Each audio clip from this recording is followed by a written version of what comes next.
दासो फैदों Hi everyone, welcome back to my channel Binita B Lifestyle नोंसोर बयखौबो दिनै खेबसे बरायफिननो होबाय दसथासो समायखौनो खेबसे स्वागत करदों लोगोफोर जोंनि क'क्राझाराव जाबाय थानाय नलेज फेस्टिभेलाव जोंबो दिनै बेरायफैबाय नायलाय हास्लाबखाया मा लाखो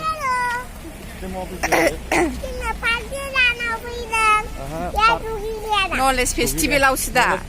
इन्टारनेशनेल नलेज फेस्टिभेलाव फैदों ना मामिना ओइ इउनिभार्सिटियाव औ थांनायावसो लानांगौ मामि नों दानो लाखाबाय हो हास्लाबखायाना बे दा बे गिदिर गिदिर दुमब्रांब्रांखौ बामनांगौ ना नोंखौ बामनांगौ ओइ सानैखौबो लानांगौ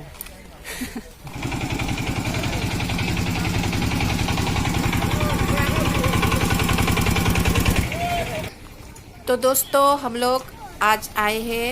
नॉलेज फेस्टिवल देखने बोडोलैंड यूनिवर्सिटी में जो हमारे कोकराझार में हो रहा है Bodoland international knowledge festival Bodoland university में तो हम लोग अभी पहुंच गए हैं अभी हम लोग अंदर जाके देखने वाले हैं उसी दिन 27 फरवरी से ही हो रहा है आज 2 मार्च है हम लोग आज ही आ पाए हैं तो अंदर जाते देखते क्या क्या है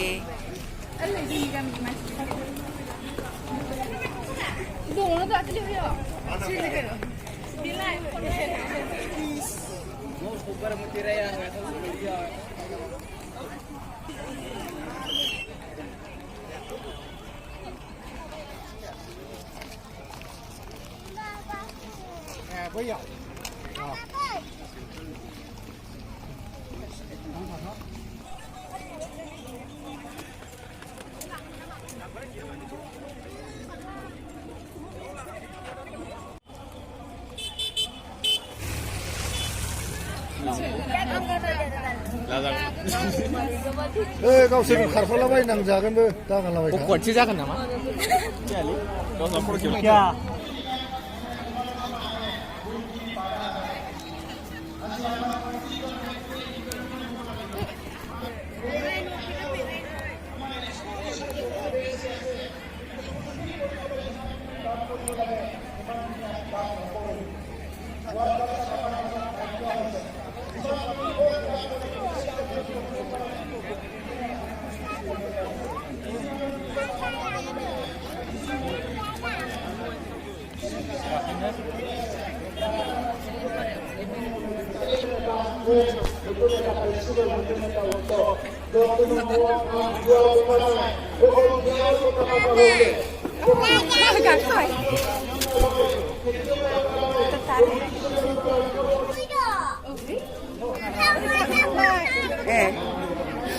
Kok layaसै जोंना मामियानो लाहोआलै बेयाव खारब्रोलाङो दे होमबा थांदो बाय बाय गाजिन मादैनि फिसाजोमोन ओमफ्राय हनै बिस्रा हास्लाबला थांबाय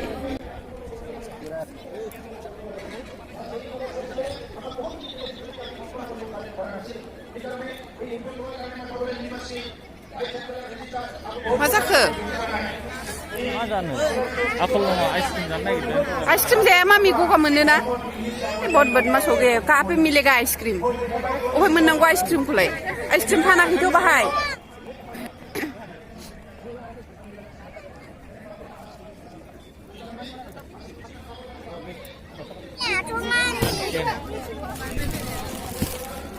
लानानै नोंहा दाना आंहा लानांगौ ना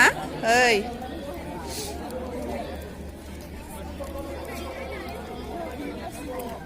जानो हानाय नङा नों एफा गुसुखौ चुटकी गगा मोननायानो गायाखै नै थेवबो आइसक्रिम नांगौ बेनो ओइ नायलाय बेयाव ससे हमनानै आइसक्रिम जागासिनो दं न आइसक्रिम होनबाथाय बिरादथार आहासो जानो लुगैबाबो मोनजाला र' आं नैबे मा लेखा नै लोगोफोर नायदो जा मोजां नुखादों वाओ गेट जैसा बनाया है देखिए कितना सुंदर दिख रहा है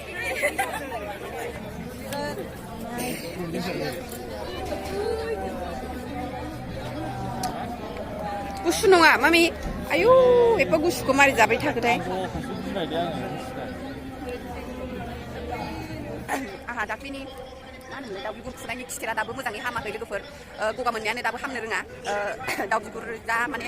बुरजाखामोन ना 50 थाखानि मोन्दों होननानै जि लानानै फुबाय दाना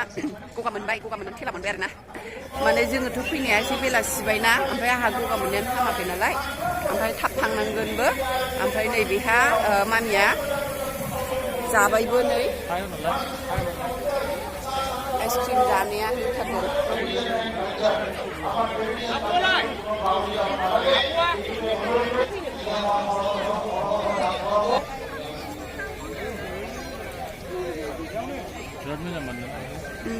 सब मानसि का नहीं कितना सारा लोग है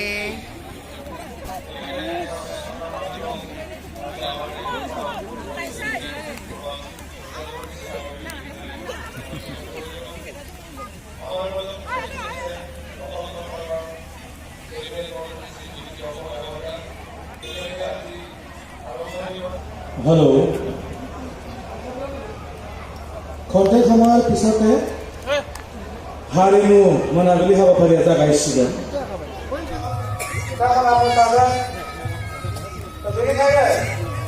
माखौ नायनो बिदों बियो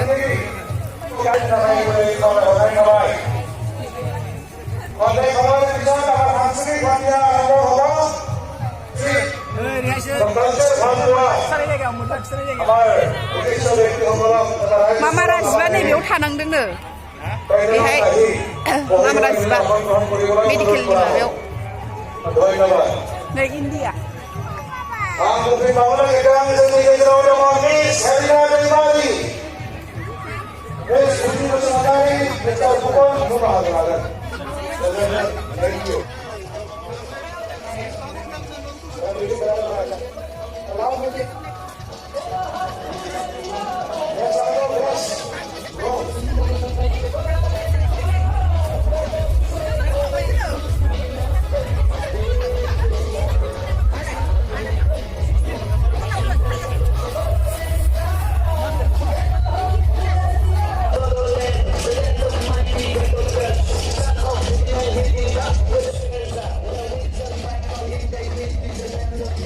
ओइ नै जोंनि आमाइ फैगौ लोगो मोनबायबो मामा राजिबखौ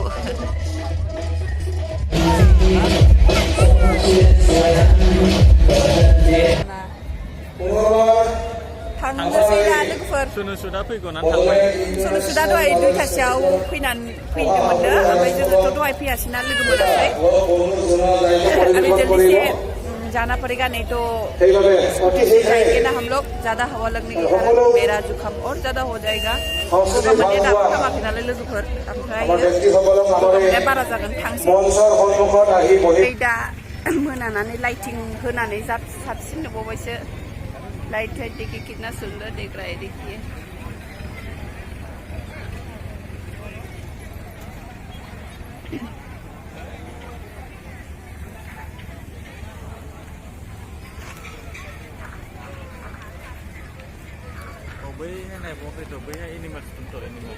थनायनि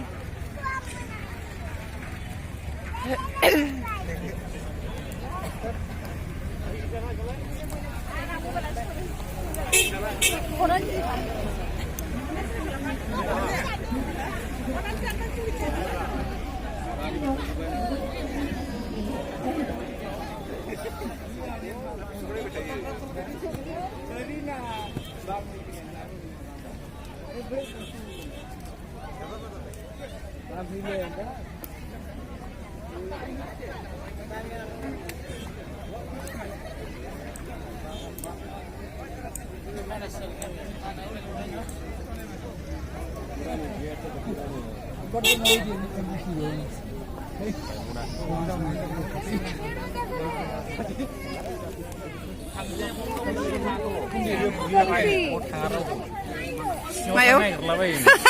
सिङाव थाङोलाय मामि इलिफेन्ट दं हनै राइन' दङ बेबि राइन' बियार पिकक ओइ मामि